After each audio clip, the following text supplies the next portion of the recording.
Imran Hussein, Sabor Ahmed, and perhaps most infamous of the three, Hamza Tzortzis, have been a staple of my channel since January 2014.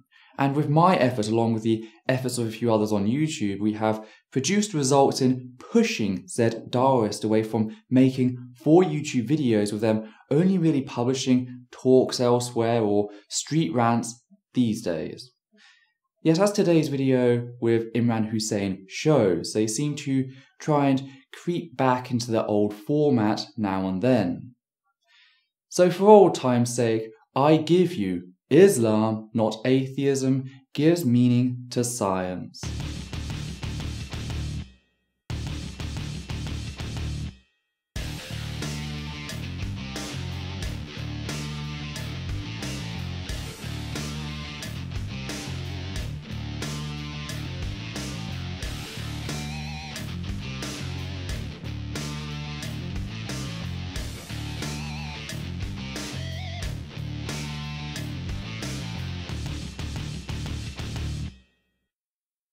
So guys, look, there's many narratives out there regarding Islam, many false narratives, and one of the things that's pushed these days is you have science on one side, which is this amazing method which is leading to so much progress and amazing discoveries, and you have Islam on the other side, which they say is regressive and backwards and anti-science and tells you not to engage in science and so on and so forth.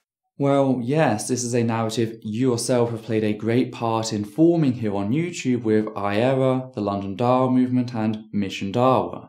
I alone have caught you not only lying about science and claiming to have read stuff never published, but verbally mocking those who pointed out just that. Consider your demands in 2015, which told me I was obliged to literally view every video before publishing and dictate what was allowed to be published on my channel. That right there is about as antithetical to science and the scientific method as one could get. That's not forgetting the generally unscientific nature of the Qur'an. If you wish Islam to move away from the image of being unscientific, then you need to liquidate every Islamic organization in existence, not to mention rewrite the entire Qur'an on a quarterly basis. But hey, I doubt you intend to declare that with this video.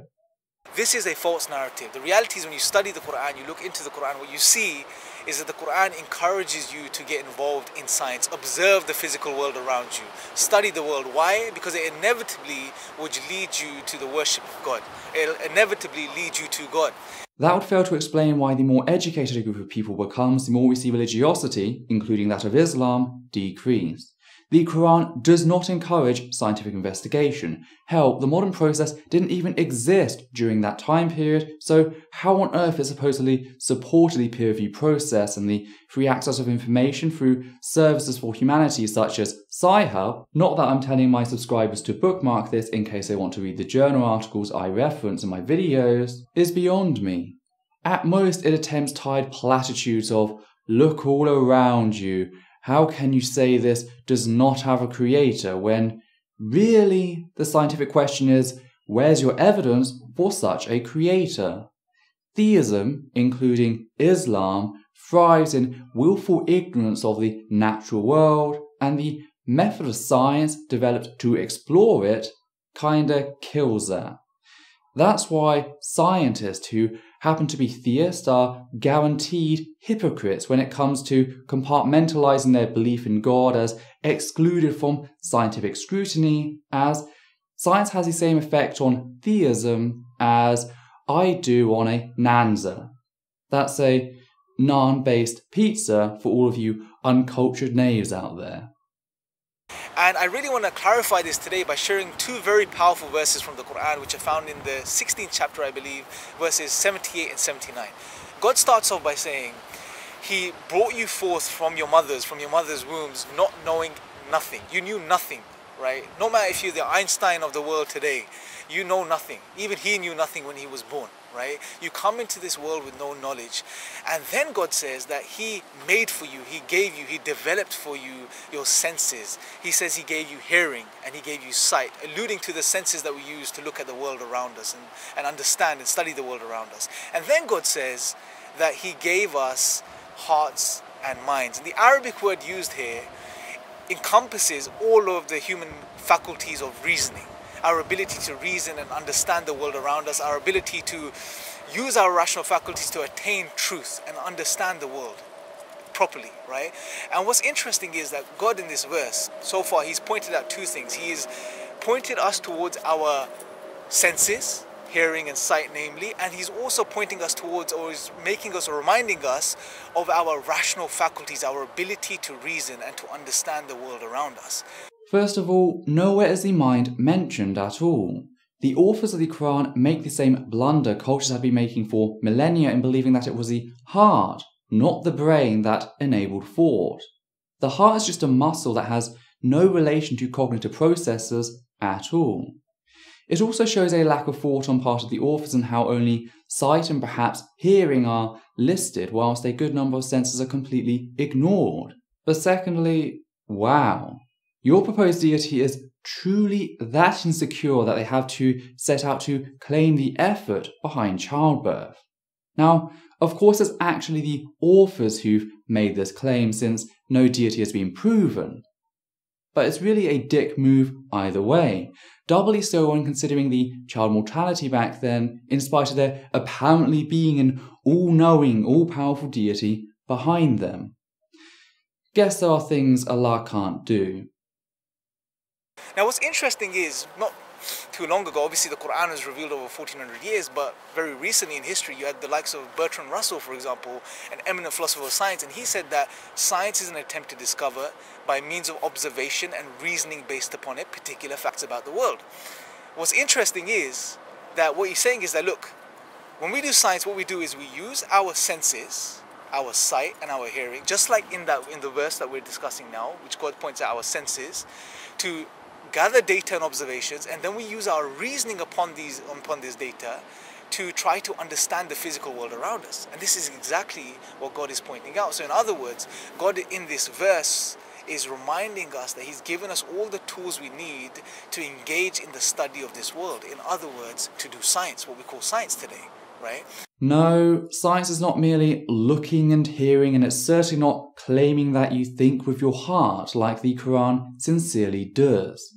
I can accept watery language and metaphor from a mundane text, yet it has no place in divine scripture. If there truly was a creator behind the world who was all-powerful, how could we, human beings, create something more attractive even in our imaginations? It should not be possible. And yet, that's all a metaphor actually is. A romanticized notion of thought that many people find more attractive than the reality. A superior perception of what reality could be. Fact is, I wish you look at some of Russell's other work, such as the analogy of his celestial teapot, i.e., if I were to claim that there was a teapot orbiting the sun somewhere between Earth and Mars, I could not demand it of someone else to disprove that claim.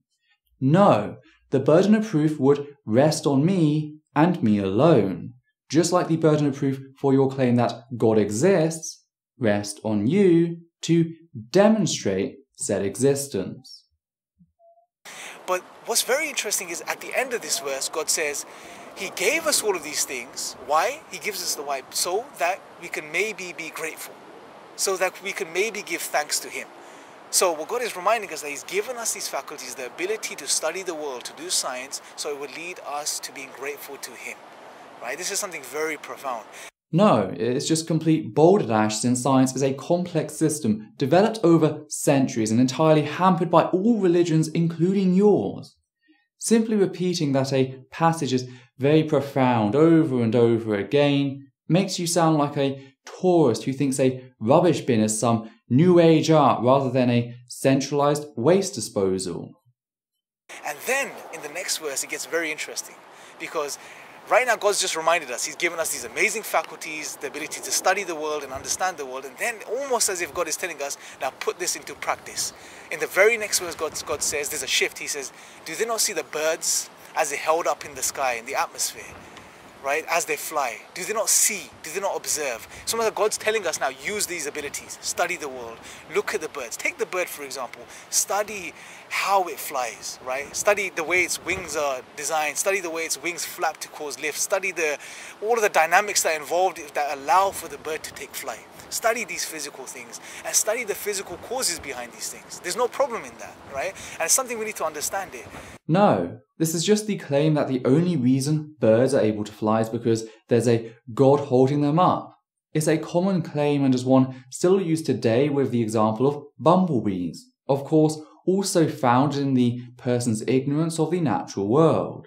The Qur'an merely asserts that God is at the root of everything. That's not a call to scientific endeavour, but rather a lazy attempt to subvert it, as not a single one of these explanations requires a magical being at its base. God is not telling us don't study the physical causes or there's no physical causes behind things. Absolutely there are. There are physical causes behind everything that takes place within this physical reality, no doubt, right? But God is reminding us of something far more important with what follows. God says, do they not see the birds as they are held up in the sky as they fly? None holds them up except God. Now this is where it gets interesting. Now someone here may say, well look, oh, so God is saying that He is holding up the bird. I don't see God's hands holding up the bird. Now this is silly. This is not what's meant here. This is not what we're supposed to take from here. Right, thus proving that the Qur'an is a poorly written text refuting at its source any sort of competent deity, let alone an all-knowing, all-powerful one. You can't actively claim what it says is not its meaning and yet uphold it as a divine text. That is an active contradiction that refutes your entire position. Because God is not literally holding, God is not physical, He's not part of His physical creation. We don't believe in a God that's like a man that's within His physical creation. No, He's distinct and disjoint from His creation. He's the creator of everything that exists. He's the one that's all powerful. He's unlike anything you can imagine, right? If that were true, then such a mythical being would never have been imagined ever. Since they were, we can confirm that, yes, they are something we can imagine, and so far they're solely an agent of said imagination, having never been proven to exist beyond the realm of said fiction. But what I believe God is reminding us of here, this is just my understanding and my reflection upon this. What God is trying to get us to think about is this.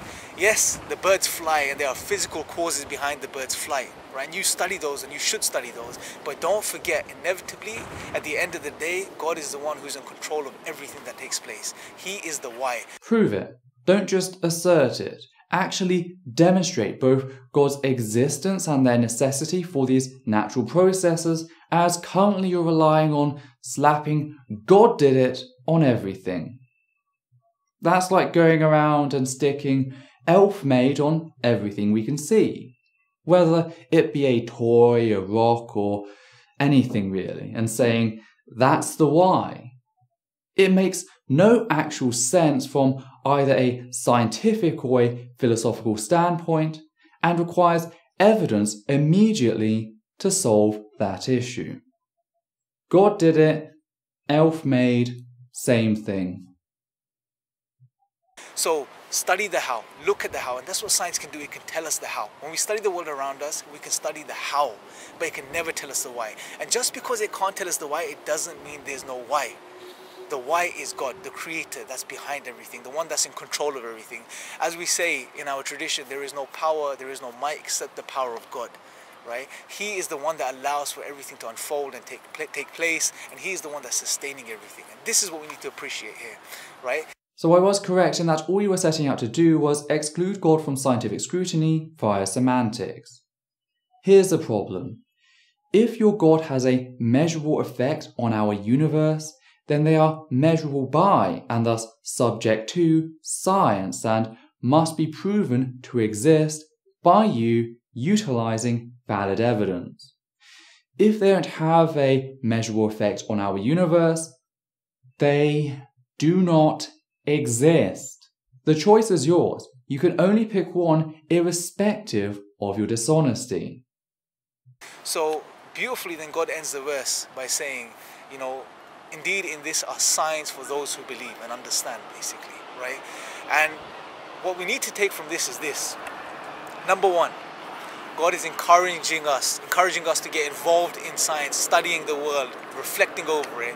But number two, God doesn't want us to miss the target. The reason He has given us these tools and these faculties to do science and study the world is so it could lead us to Him. It could lead us to appreciating Him, being grateful towards Him, not to deny Him or turn away from Him, or to just study the how and then to remain on the how and say there's no why behind it, right? And if we really think about it, anyone sincere that thinks about the reality of the world and looks at the world and studies it, undoubtedly he will come to the conclusion that there has to be something behind it. There has to be. All of this fine-tuning and precision we see in the world, which allows for everything to unfold and even the birds to fly in the air, there must be something behind all of this, right? Prove it as no. The fact that the majority of scientists don't believe, and all scientists who apply said scientific principles to their theistic beliefs as opposed to compartmentalize them, deconvert as evidence to the contrary. All you are doing here is lying, presupposing that you're right whilst spewing verbal night soil all over the method you claim to admire. You don't. Having explained all of this to you over the course of several years, I can state with certainty that you're nothing but a half-rate liar. And I want to conclude in this point. What's profound to understand here is this. There'll be some people that say, well, no, you haven't proven God. Prove to me God exists. Give me evidence for God's existence. And when they say this, what they assume is that they want some sort of physical evidence. Because unfortunately, we've grown up in a society which almost says for you to believe in something, you have to have physical, tangible evidence for it. But the reality is God is not a part of the physical, number one, right? So you can't prove God physically or deny God from a scientific perspective. Thus, you have just admitted that your God does not actually exist since they have no measurable effect on the universe, something even the smallest particle has. You can't claim that God has an impact on reality, yet cannot be measured by science, and expect me to accept that. It's simply a cheap way to try and escape the burden of proof. It's dishonest to the very core, and what's more is that you just showed us that you know this to be the case. But number two, what's more crucial to understand here is this. When we talk about God, God is a foundational axiom, I would argue, for science itself. Because without God, you can't really make sense of the method itself. I mean, think about this. If you deny God for a second, what do you have left? You live in a world which is a result of blind, random physical processes. Everything in existence today, including yourselves and myself, we are just a rearrangement of molecules which have come together accidentally over millions and millions of years. Molecules and atoms whizzing around without any intentionality, without any mind, without any, thinking process or consciousness or awareness or whatever the case may be, just dead physical stuff whizzing around just randomly, right? And has come together somehow to form all of this order that we see around us. I mean, how do we make sense of this? That simply doesn't make sense. Your willful ignorance and half-assed straw men with a side of assertion salad is your downfall, not ours. There is nothing about the existence of a deity required for science. It is not a demonstrable axiom. You still need to prove they exist. Live with that fact or simply stop talking about it. Honestly, your dishonesty is only outdone by your ego. Tell me, what about the natural world existing means we cannot study the natural world, as that's all you've actually said? That's all you are talking about, and it's absurd. How do you take one of the things that God's pointed out in the previous verse, the first verse we reflected over, our ability to reason and reflect, these faculties which lead us to truth, which allow us to understand concepts such as truth, right, which are necessary for us to do science. How do you make sense of such faculties and such concepts in the absence of God? You really can't. God doesn't explain it either, since their existence is irrelevant. It's a non sequitur. It does not follow.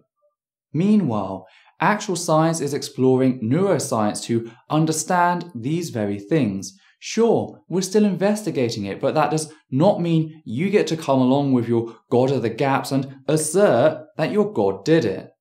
That's the biggest tension between Islam and science, Islam asserts what it thinks is true and abuses anyone who brings forward evidence to the contrary, whilst science actually explores reality. You started with the conclusion you want to warp science to meet. That's not science at all.